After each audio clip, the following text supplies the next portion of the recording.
Today, I'm going to tell you a story in clear, easy English. We will be working at level B2, intermediate. Turn on the subtitles to see the translation in your own language. The Stranger Who Knew My Name, Part 2. The Photographer Who Saw Tomorrow.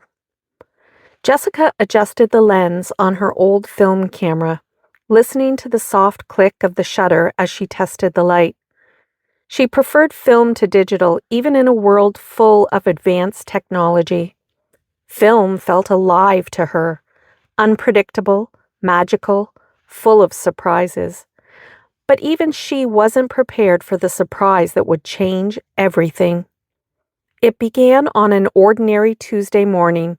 She was in her small studio apartment, taking photos of a ceramic vase for a local magazine.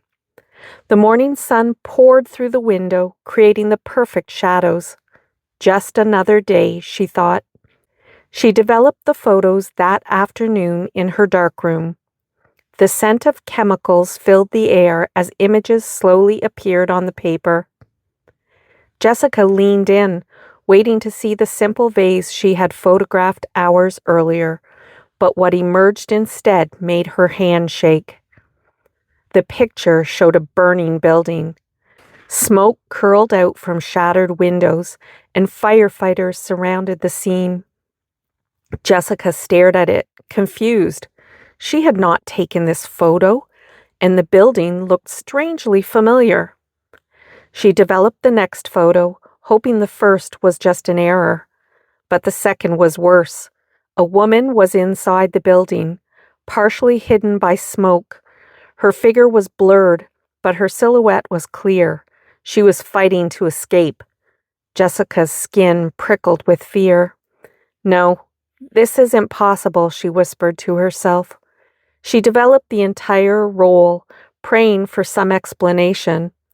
Every single image showed the same burning building from different angles. It was as if someone had followed the disaster with her camera. Jessica stepped back, her heart racing. She knew that building.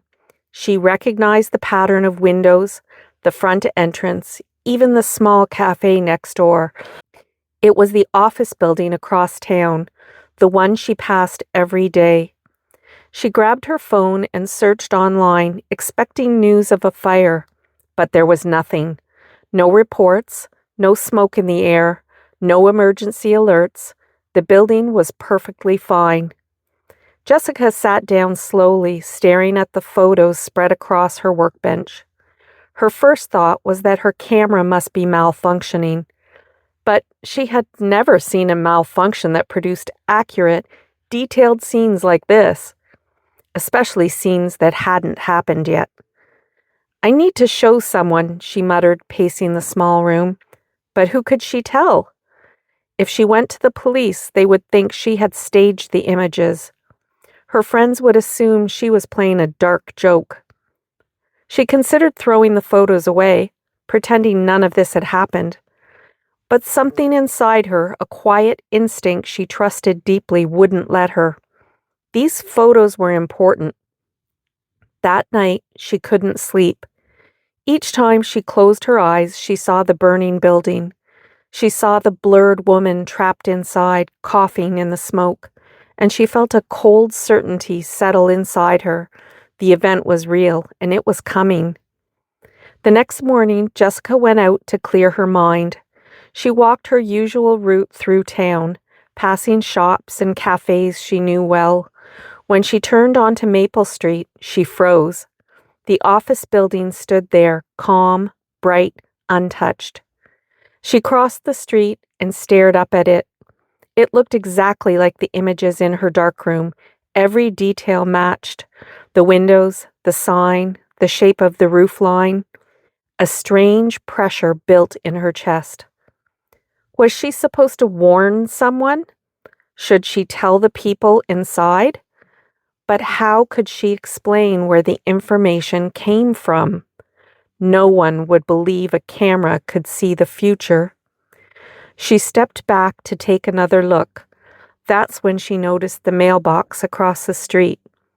It wasn't the mailbox itself that caught her attention, but the man walking toward it. He was tall, with short brown hair and a plain jacket. He moved with purpose, slipping a small envelope into the box. For a moment, Jessica felt a strong sense of recognition, but she was certain she had never seen him before.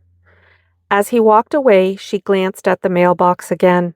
A strange thought surfaced in her mind, quiet but persistent. That mailbox seemed important, connected somehow to the photos she had taken. Over the next few days, Jessica tried to go back to normal, but she couldn't stop thinking about the images. Something inside her insisted she was meant to do something with them. Not later, soon. 3 days after the photos appeared, she woke with a sudden clarity, as if the answer had been handed to her in a dream. The images needed to be delivered, not to the police, not to the press, but to that mailbox. Her hands trembled as she gathered the photos and placed them in an envelope. She didn't write a name on the outside. She had no idea who the message was meant for, but somehow she believed the mailbox would take care of that part. She walked across town with the envelope pressed tightly to her chest. The closer she got, the heavier her steps felt. By the time she reached Maple Street, she was shaking. The office building towered silently beside her, peaceful as always. Jessica stood in front of the mailbox, trying to steady her breathing. "Whoever needs these, please find them," she whispered. With a deep breath, she slid the envelope inside. The metal door closed with a final echoing click. As she turned to leave, she felt a sudden wave of relief wash over her. A strange certainty settled in her heart. She had done the right thing. She didn't know who would receive the photos. She only hoped they would understand. 2 days later, she saw the news. A massive fire had broken out downtown at the office building she had photographed. Jessica dropped her phone in shock. The article mentioned a woman who had been rescued moments before the floor collapsed. The details matched the photos exactly. Jessica sank onto her couch, trembling, overwhelmed by the truth. Her camera had shown her the future. Later that afternoon, she walked back to Maple Street. The mailbox stood quietly in the sunlight. She placed her hands on its cold surface, whispering a quiet thank you. Someone had received the photos. Someone had acted. As she turned to leave, she saw a man standing across the street, the same man she had seen before. He watched her with a calm, knowing expression, almost like recognition.